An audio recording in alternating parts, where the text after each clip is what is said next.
जय श्री राम गाइज। तो आज हम बात करने वाले अपने एसबीआई क्लरिकल को एग्जाम को लेके, क्योंकि काफ़ी लोगों के सबसे पहले एक वो आ रहा था कि भैया प्लीज़ थोड़ा सजेशन कर दो, गाइड कर दो कि कैसे क्या एसबीआई क्लरिकल मीन्स के लिए हमें लेके चलना है। तो सबसे इंपॉर्टेंट चीज़ गाइज, अगर सबसे और फिर सबसे बड़ी चीज़ कि लोगों को बहुत ज़्यादा डाउट है कि भैया क्या हमारा प्रॉब्लम्स क्लियर होगा या नहीं होगा।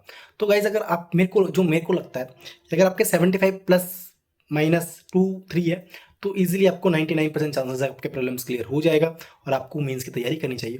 और एट द एंड यार मेंस की तैयारी तो आपको करनी ही है।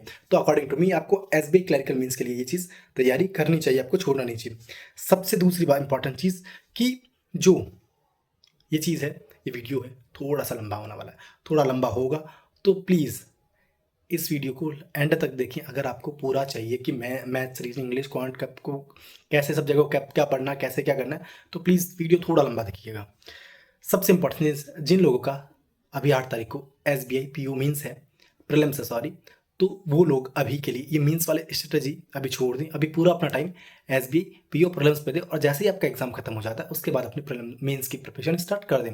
जिनको 16 और 24 तारीख को है उनको एक मॉक टेस्ट देना अभी तक, और जैसे 5 दिन बच जाते हैं एग्जाम से पहले, then they should completely shift to S B I P U prelims mock test और एग्जाम्स। ओके, तो सबसे इंपॉर्टेंट चीज़, अगर आप मेंस का पढ़ने की सोच रहे हैं तो सबसे इंपॉर्टेंट चीज़ आपको कितना टाइम देना चाहिए। तो अकॉर्डिंग टू मी यार 10 घंटे तो मेंस को दो गई, और अगर आपका पीयू का है भी प्रीलिम्स तो आपको 1.5 से 2 घंटा, क्योंकि एक मॉक टेस्ट देंगे और बाकी एनालिसिस होगा तो 1.5 2 घंटा वहाँ चला जाएगा। तो अप्रॉक्स अप्रॉक्स 11.5 से 12 घंटे मैंने अकॉर्डिंग टू मी आपको S B I P O और क्लरिकल में एग्जाम के लिए आपको अपना टाइम डिवोट करना चाहिए। दूसरी बात, किस सब्जेक्ट को कितना टाइम दें। देखो, इसको आने से पहले मैं एक चीज़ बता देता हूँ कि जब आप मेंस की प्रिपरेशन स्टार्ट कर रहे हैं उससे पहले आपको ये चीज़ पता होनी चाहिए कि इसमें कौन कौन से सब्जेक्ट्स हैं, कितना कितना वेटेज है, कितना टाइम है और कैसे क्या इसकी तैयारी करनी है। तो सबसे इंपॉर्टेंट चीज़ मैं आपको बता देता हूँ कि इसमें मैथ्स रीजनिंग इंग्लिश 4 सब्जेक्ट में, मैथ्स रीजनिंग करंट अफेयर्स और बैंक और इंग्लिश। उसमें 50 क्वेश्चन 50 मार्क्स और 45 मिनट्स मैथ्स में, रीजनिंग में 50 क्वेश्चन 60 मार्क्स 45 मिनट्स टाइम है, इंग्लिश में 40 क्वेश्चन 40 मार्क्स 35 मिनट्स और फाइनेंशियल अवेयरनेस और बैंकिंग अवेयरनेस में 50 क्वेश्चन 50 मार्क्स 35 मिनट्स। तो गाइज सबसे इंपॉर्टेंट चीज़, आपको डेली मीन्स के लिए 10 घंटे डिवोट करने अपने, और 2.5 hours each for the subject, चाहे मैथ्स हो, चाहे रीजनिंग हो, चाहे इंग्लिश हो, चाहे फाइनेंशियल अवेयरनेस और बैंकिंग अवेयरनेस हो, उसको हर सब्जेक्ट को 2.5 घंटे आपको देना है। ठीक है, तो अब जो माइंडसेट आता है कि यार हमारा एग्जाम है, हम मॉक टेस्ट देंगे, तो हमें अपना माइंड में क्या टारगेट सेट होना चाहिए कि हमें इतने मार्क्स लेके आने हैं। क्योंकि जिस तरीके से माइंड को अपने प्रिपेयर करते हैं उसी तरीके से हमारा माइंड भी काम करता है। तो एक माइंड को हमें टारगेट देना पड़ेगा कि भाई मुझे मिनिमम टू मिनिमम इससे नीचे नहीं जा सकता, 100 मार्क्स मुझे लाने चाहिए। तो मेरे अकॉर्डिंग जो आपको लगता है, आपको अपना टारगेट, अगर जनरल कैटेगरी से उसकी बात कर रहा हूँ मैं, तो 100 मार्क्स का आपका एक टारगेट होना चाहिए। क्योंकि लास्ट 5 6 साल का उठा के देखेंगे आप डाटा, तो कहीं भी 90 कट ऑफ क्लियर नहीं हुआ। तो मैं अगर 100 का टारगेट बना रहा हूँ तो क्योंकि आपका टारगेट का टारगेट होना ही चाहिए, बनना ही चाहिए। ऐसा नहीं है कि 90 का टारगेट बना रहे हो। If you are from the general category या S C S T O B C से व्यू, तो मेरे अकॉर्डिंग आपको 100 का ही टारगेट करना चाहिए। क्योंकि अगर आप वहाँ पे अपनी कैटेगरी का सोच के देख जाओगे फिर आप इतना अच्छा स्कोर नहीं कर पाओगे, चांसेस हैं कि आप मीन्स क्लियर नहीं कर पाओ। तो इस तरीके से आपको 100 का टारगेट करना चाहिए। अब मेरे अकॉर्डिंग क्या है कि मैथ्स में 30, रीजनिंग में 30, इंग्लिश में 30 और 10 करंट अफेयर्स में। करंट अफेयर्स में 10 नंबर तो ले आओगे ना भाई लोगों, इससे कम तो नहीं उम्मीद है। अब हाँ, किसी को लग रहा है कि यार मेरी क्वांट्स थोड़ी सी वीक है, तो फिर भाई थोड़ा सा इसमें या तो फाइनेंशियल अवेयरनेस में बढ़ा ले या फिर रीजनिंग में क्वेश्चंस बढ़ा ले, मतलब मार्क्स बढ़ा ले। तो इस तरीके से कहीं ना कहीं आपको थोड़ा सा आउट परफॉर्म करना पड़ेगा अगर आप कहीं पे थोड़ा वीक है। तो मेरा मानना है कि हर सब्जेक्ट को आपको टोटल टाइम डिवोट करना पड़ेगा, टोटल आपको मैनेजमेंट करके चलना पड़ेगा। बिना मैनेजमेंट के हर सब्जेक्ट, क्योंकि आप अगर एक सब्जेक्ट में आउट परफॉर्म कर जाएंगे और एक सब्जेक्ट में अंडर परफॉर्म करोगे तो उसका कोई मतलब नहीं है। आप हर सब्जेक्ट को एक सही से मेंटेन करके चलना पड़ेगा। अब आ जाते हैं हम सबसे ज़्यादा, जो लोगों को सबसे ज़्यादा डर है जिस चीज़ का, वो है current affairs, finance awareness, banking awareness. लोग कहते हैं भैया कि हमारा यार करंट अफेयर्स बैंकिंग अवेयरनेस की वजह से हमारा सिलेक्शन नहीं हुआ। अब एक चीज़ बताओ, क्या ये बात सच है? तुम खुद सोचो। अगर ये सच है तो तुम, इसका मतलब मैथ्स रीजनिंग इंग्लिश में तो तुमने फोड़ के आए होंगे, तुम्हारे केवल करंट अफेयर्स की सेक्शनल कट ऑफ की वजह से नहीं निकला होगा। बट जब मैं उनसे पूछता हूँ ये चीज़ तो वो बोलते हैं नहीं नहीं भैया उसमें स्कोर कम रह गया। तो एक चीज़ बताओ, जब तुम उसको तो मान रहे हो, एक चीज़ बता देता हूँ आपको, लास्ट 4 से 5 साल में कभी भी कभी भी एग्जामिनर ये चाह ही नहीं रहा कि तुम करंट अफेयर्स बैंकिंग अवेयरनेस पे आउट परफॉर्म करो। वो हमेशा ये चाह रहा है कि तुम मैथ्स रीजनिंग में स्कोर लेके आओ। तुम देख लो जाके कट ऑफ कितनी कट ऑफ जा रही है और करंट अफेयर्स में कौन कितना नंबर ले जा रहा है। या टॉपर है, जो टॉपर्स जिन्होंने लास्ट साल में 3-4 एग्जाम्स निकाले हैं जो अच्छा परफॉर्म किया है, वो किसी ने भी मैथ क्वांट्स वो करंट अफेयर्स में इतना अच्छा परफॉर्म नहीं किया है जितना उन्होंने मैथ्स रीजनिंग इंग्लिश में किया है। तो I want to tell you कि करंट अफेयर्स पढ़ना है, ऑब्वियसली पढ़ना है, 2.5 घंटे पढ़ना है, बट अपना 50 to 60% टाइम अपना सिर्फ बैंकिंग अवेयरनेस को नहीं दे देना, financial awareness, daily current affairs को नहीं दे देना है, क्योंकि अगर वो दे दोगे फिर मैथ्स रीजनिंग इंग्लिश को कब करोगे आप। तो 2.5 घंटे सफिशिएंट है, 2 घंटे अपना बैकलॉग कंप्लीट करो, 30 मिनट्स में अपनी जो करंट अफेयर्स है उसको रिवीजन करो, ठीक है। क्योंकि अभी जैसे अप्रैल की स्टार्टिंग होगा तो जनवरी फरवरी मार्च और अक्टूबर नवंबर दिसंबर 6 महीने का पुराना पढ़ा हुआ है, उसका बैकलॉग जल्दी कवर हो जाएगा। और अगर देखो सिर्फ एक सोर्स पे फॉलो करना, एक सोर्स पर स्टिक करना, अगर आप आज यहाँ से कर रहे हो, बोलो कि यार यहाँ से भी कर लेता हूँ, यहाँ से भी कर लेता हूँ, फंस जाओगे, बहुत गंदा फंस जाओगे, ना इधर के रहोगे ना इधर के रहोगे। एक सोर्स को जहाँ से अब तक पढ़ रहे थे उसी पर स्टिक करो। अगर आपने अब तक भरोसा किया तो अभी भी वहीं पे भरोसा करो, कहीं चेंज मत करना। 1 महीने में तुम दूसरा सोर्स से वैसे भी कुछ नहीं उखाड़ पाओगे ज़्यादा, तो सिर्फ एक सोर्स पे फॉलो करना। दूसरी बात, अगर आपने अभी तक करंट अफेयर्स नहीं पढ़ी है तो भाई फिर डेली वाली मत पढ़ना, फिर तो मंथली वाले ही अपनी करंट अफेयर्स और बैंकिंग अवेयरनेस कंप्लीट करना। फिर हम आ जाते हैं मैथ्स में, क्वांट्स में, तो उसको भी आप 2.5 आवर्स ईच दोगे। उसमें कैसे क्या करना, देखो बहुत लोग बोलेंगे आपको कि भैया कि अगर आप बिना अर्थमेटिक के भी एग्ज़ाम निकाल सकते हैं, पहले होता था क्योंकि डीआई आती थी तो कर ले जाते थे, लेकिन भाई अब चाहे आप फिलर्स देख लो, Q1 Q2 देख लो, डाटा सफिशिएंसी देख लो, या सिंप्लीफिकेशन देख लो, नंबर, मतलब आपको हर जगह आपको अर्थमेटिक मिलेगी, और बिना अर्थमेटिक के आप कर नहीं पाओगे, ये ध्यान रखना। तो मैं क्या कह रहा हूँ भाई लोगों, आपको अर्थमेटिक को स्ट्रॉन्ग तो करना पड़ेगा। अगर बिना अर्थमेटिक के आप सोच रहे हो, that will be difficult for you. तो अपना कैसे क्या टाइम, 2.5 घंटे को आप कैसे क्या डिवोट कर सकते हैं, 45 मिनट्स अपनी मिसलेनियस जो है उसकी प्रैक्टिस में दे सकते हैं। जैसे डाटा सफिशिएंसी होगी, Q1 Q2 हो गया, फिलर्स हो गया, सिंप्लीफिकेशन हो गया, नंबर सीरीज हो गया जिसमें 2 आ जाती है, या फिर रॉन्ग सीरीज आ गई, उस तरीके से अपने 45 मिनट्स या कुछ डिफरेंट अगर वो ट्राई करते हैं तो उसमें कोशिश करते हैं वो क्वेश्चन को, मतलब पैटर्न नहीं बना देंगे लेकिन क्वेश्चन थोड़ा ईजी रहे, ताकि आप अच्छे से उसको अगर बस समझ गए तो कर ले जाओ। 45 मिनट्स ही आपको डीआई और कैसलेट पे देना है, ठीक है, दैट विल बी सफिशिएंट। जैसे एक कैसलेट बना ली, 3 या 4 डीआई बना ली, दैट विल बी सफिशिएंट, और 1 घंटा अर्थमेटिक। अब एक चीज़ मत करना, अर्थमेटिक को लेके मत बैठ जाना कि भाई मैं जीरो से पढ़ूंगा। हाँ, किसी चैप्टर को रिवाइज करना कि यार मुझे इस चैप्टर में, जैसे परसेंटेज वाले चैप्टर में थोड़ा इशू आ रहा है, तो आप एक गो थ्रू कर सकते हो कि 2-3 घंटे में लिया आज और उसको कंप्लीट कर दिया, वो चीज़ समझ में आती है। लेकिन अगर आप सोच रहे हो कि बिल्कुल लेके बैठ जाऊँ 4-5 चैप्टर्स को, that will B foolishness for you, ठीक है। उसके बाद हम आ जाते हैं रीजनिंग में वही आपको 30 मिनट्स लॉजिकल रीजनिंग को देना। कुछ लोग बोलते हैं कि यार हम तो बिल्कुल लॉजिकल रीजनिंग को छोड़ेंगे, भाई वो गलत स्ट्रेटजी है। किसी भी चीज़ को कंप्लीटली छोड़ के जाना वो फुलिशनेस है। उसको फुलिशनेस क्यों कर रहे हो, चाहे आपसे क्वेश्चन बनेगा एक दो, लेकिन छोड़ के जाना, हो सकता है वो क्वेश्चन ईजी आ गया, समझ रहे हो, जो आपको सिर्फ एक लॉजिकल माइंड यूज़ करना था और वो बन गया आपसे। लेकिन एक चीज़ ध्यान रखना, आप उसके चक्कर में क्वेश्चन गलत मत करके आना। अगर आपसे नहीं बना, देखो क्या करना होता है, कैसे करना होता है मैं बताता हूँ।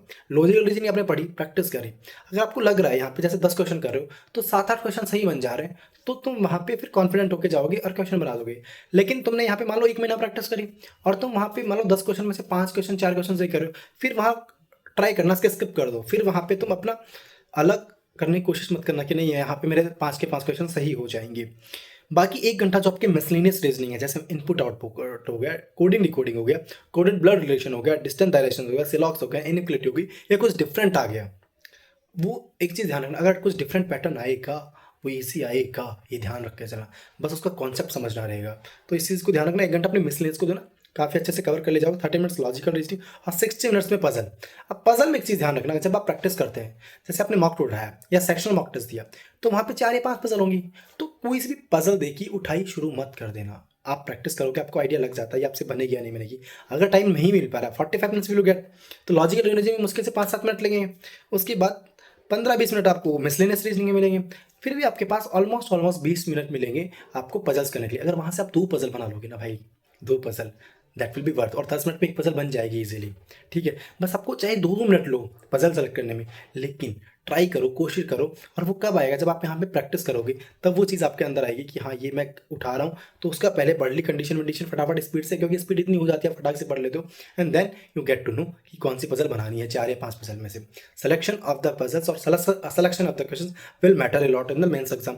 मीन्स एग्जाम की सबसे बड़ी खासियत क्या होती है, आपको ये मैटर नहीं करता आपको कौन से क्वेश्चंस करना है, आपको सबसे बड़ी बात होती है कौन से क्वेश्चंस छोड़ने, ये जरूर आना चाहिए, अच्छे से आना चाहिए। अगर आपको ये चीज़ नहीं आती है कि कौन से क्वेश्चंस छोड़ने, तो आप वहाँ जाके फंस जाते हो। अगर सारे क्वेश्चन करने के ट्राई जाओगे, फंस जाओगे बेटा, ठीक है। तो सीधी सी बात है, सबसे इम्पोर्टेंट सब्जेक्ट जिसमें बहुत लोग डरते हैं, और मेरे अकॉर्डिंग भाई जो मुझे इतने जॉब्स दिलाई, 4-5 जॉब दिलाई, वो सब इंग्लिश की बदौलत है। आपने देखा होगा हर सब्जेक्ट में, हर एग्ज़ाम में जहाँ मैंने आउट परफॉर्म किया, वहाँ पे मेरे को इंग्लिश ने बहुत फ़ायदा दिया। और अगर आप उसको सही से समझ लें, पता है ये मेरे साथ भी प्रॉब्लम थी कि मेरी एक्यूरेसी बहुत बिगड़ती थी। आफ्टर 1.5 ईयर्स और अप्रॉक्स इतना ही टाइम हुआ था, मैंने जाके ये रियलाइज़ किया कि राहुल, मैं पता सबसे बड़ी क्या होता है, जिसकी इंग्लिश अच्छी होती है ना उसको लगता है यार मेरे को तो इंग्लिश आती है, बट जो हम हमारी इंग्लिश अच्छी है और जो हम एग्जाम में देखते हैं वो टोटली डिफरेंट है। तो व्हाट शुड यू डू, तुम अपने ईगो को साइड में रख के practice, reading, skip the questions, ये बहुत ज़्यादा मैटर करता है। अगर ये चीज़ें नहीं करोगे फंस जाओगे। इंग्लिश में आपको क्वेश्चन स्किप आना चाहिए, करना आना चाहिए। आप कैसे पता करोगे कि यार इंग्लिश में, देखो आप किसी के भी आके देखो, इंग्लिश में सबकी एक्यूरेसी बिगड़ती है। क्यों? क्योंकि उन्हें क्वेश्चन से स्किप करना नहीं आता। आप कैसे पता करोगे कि ये तो मतलब ऐसा लगता है ना कि यार ये थोड़ा बहुत सही है मुझे लग रहा है, कैसे पता करोगे? तो भाई क्या करना उसके लिए, अगर उसका रीज़न दे पा रहे हो उस आंसर के लिए, तो इसका मतलब वो तुम तुक्का नहीं मार रहे हो, सही बता रहे हो। लेकिन अगर तुम उसका आंसर नहीं दे पा रहे हो, इसका मतलब यू आर 100% नॉट श्योर, और तुम्हें फिर वो क्वेश्चन छोड़ देना चाहिए। अब तुम कहोगे यार 10 में अगर मैंने तुक्के मारे, 5 सही हो गए, 4 सही हो गए, सपोज़ वो 4 भी सही नहीं हुए, 2 ही सही हुए, तो माइनस में चले जाओगे। तो भाई मैं तो ये बोलूँगा कि कभी भी तुक्के मत मारो, क्वेश्चन स्किप करना आना चाहिए। अब कैसे क्या इंग्लिश को करना चाहिए, 30 मिनट्स अपना सेल्फ रीडिंग, खुद से रीडिंग करना शुरू करो। जितना खुद से ज़्यादा तुम, चाहे मैथ्स हो, रीजनिंग हो, इंग्लिश हो, जितना ज़्यादा खुद से अपना माइंड यूज़ करोगे, जितना पेन चलाओगे, उतना ज़्यादा तुम्हारा अच्छा होगा। खुद से रीडिंग करो। दूसरी बात, लोग वॉकअप से बहुत डरते हैं। मैं बता रहा हूँ 40 क्वेश्चन है, अगर उसमें से वॉकअप के 2-3 क्वेश्चन से ज़्यादा नहीं आएंगे, और अगर आपको फिर भी लग रहा है, तो आप रीडिंग करते हो तो देखो जो वर्ड बार बार आ रहा है उसको लिख लिया करो, तो वो वैसे ही याद हो जाएगा, और सोने से जाने से पहले उसको रिवाइज कर लिया करो। तो 30 मिनट सेल्फ रीडिंग करो और वॉकअप वहाँ से देख लो। साथ ही में अगर आप कोई किसी टीचर को फॉलो कर रहे हो और वहाँ की क्लासेस ले रहे हैं, मैं किसी भी टीचर को प्रमोट नहीं करूँगा, तो आप वहाँ से जाके क्लासेस देख सकते हैं। दूसरी बात, 1 घंटा खुद से प्रैक्टिस बहुत ज़्यादा ज़रूरी है। जब तक आप इंग्लिश के खुद से क्वेश्चंस नहीं करेंगे, आपको पता नहीं लगेगा आप कहाँ मिस्टेक कर रहे हो। तो that is why I always say कि भाई क्वेश्चन खुद प्रैक्टिस जितना करोगे, सिर्फ ऐसा नहीं है। लोग क्या करते हैं कि जैसे इंग्लिश है, निमा शांसल पढ़ा रही मैम, ठीक है, बहुत अच्छा पढ़ा रही है, लेकिन लोग क्या करते हैं, यार मैंने तो परफेक्शन क्लास ली है, मुझे प्रैक्टिस करने की क्या जरूरत है। But you are totally wrong. वहाँ से क्लास ले ली, उसके बाद खुद से जितना प्रैक्टिस करोगे तुम उतना अच्छा निखर के आएगा तुम्हारा जो होता है ना, तुम कहाँ मिस्टेक करते हो, कैसे फंसते हो, वो तभी तुम्हारा पता लगेगा। तो जैसे रीडिंग कॉम्प्रिहेंशन है, क्लोज टेस्ट है, सबसे बड़ी बात पैराजम्बल में लोग फंसते हैं। देखो यहाँ पे प्रैक्टिस करके जाओ, वहाँ पे भी करो, लास्ट में उठाना पैराजम्बल, ठीक है। कॉम्प्रिहेंशन से फिर लास्ट में हो गया पैराजम्बल। देखो कोशिश करो बन जाए, ना बने तो वहाँ पे कोशिश होती है कि फर्स्ट और लास्ट तुम उठा लो, तो वहाँ से जैसे 5 क्वेश्चन है, 2 क्वेश्चन तो बन जाए, ठीक है। फर्स्ट सेकंड बना लो, मतलब पेयर्स में बना के वो चीज़ें करोगी, तो कोशिश है 5 में से 2 या 3 तो सही हो जाएंगे। जरूरी नहीं 5 के 5 ना हो, 2 या 3 सही हो जाए, तो वो भी हमें परफॉर्मेंस में बेटर ला ही रहा है ना। तो क्वेश्चन स्किप करना आना चाहिए। इंग्लिश की एक्यूरेसी में ध्यान दोगे तो बहुत अच्छा परफॉर्म कर पाओगे। अपना टारगेट 100 नंबर प्लस बना के चलो, ठीक है। अगर आपको लग रहा है 100 से ऊपर, that is well and good, और इस तरीके से आपको प्रिपेयर करना चाहिए। आप वीक में भी 2 1 मॉक टेस्ट देंगे, that will be sufficient full mock test. अगर सेक्शनल मॉक टेस्ट दे रहे हो, एक सफिशिएंट है, एक सेक्शनल मॉक टेस्ट, और एक वीक में एक बार जैसे संडे को दे दिया full mock test, that will be sufficient, क्योंकि आपको आउट ऑफ आपको एनालिसिस पता चलता रहेगा। क्योंकि ऑलमोस्ट अभी 1 महीना, अभी आप डेली दोगे या 2 दिन छोड़ के 3 दिन छोड़ोगे, इतना अच्छा मतलब नहीं निकलेगा। तो अभी मेरे अकॉर्डिंग आपको वीकली में एक बार फुल मॉक टेस्ट देना चाहिए। बाकी लाइक डेली या एक दिन, आज रीजनिंग का सेक्शनल मॉक टेस्ट दे लिया, कल मैथ्स का दे लिया, इस तरीके से अपने टाइम को डिवाइड कर सकते हो। अगर फिर भी आपको लगता है मैंने कुछ स्किप कर दिया, क्वेश्चन नहीं आपका रेज किया, या आपका क्वेश्चन लेना भूल गया हूँ, तो you can ask me on the my Telegram channel _confident_banker, या फिर मुझे डायरेक्ट व्हाट्सअप करते सकते हैं 8890639482। और गाइज पढ़ते रहो, ऑल द बेस्ट। जितना ज़्यादा पढ़ोगे, जितना अच्छे से अपना टाइम डिवोट करोगे, जितना अच्छा टाइम मैनेजमेंट करोगे, आप एक सब्जेक्ट में आउट परफॉर्म करते हो उसका मतलब ये नहीं है कि आप सिलेक्शन ले जाओगे। लेकिन अगर आप हर चारों सब्जेक्ट को सही से मैनेज करके चलते हो तो हाई चांसेस है कि आपका सिलेक्शन ले जाओगे। तो गाइज मैनेजमेंट बहुत बड़ा स्किल है, बहुत अच्छे से उसको यूटिलाइज करो, एंड ऑल द बेस्ट। आपको समझ में नहीं आ रहा कैसे कुछ चीज़ करनी है, I am always there to help you.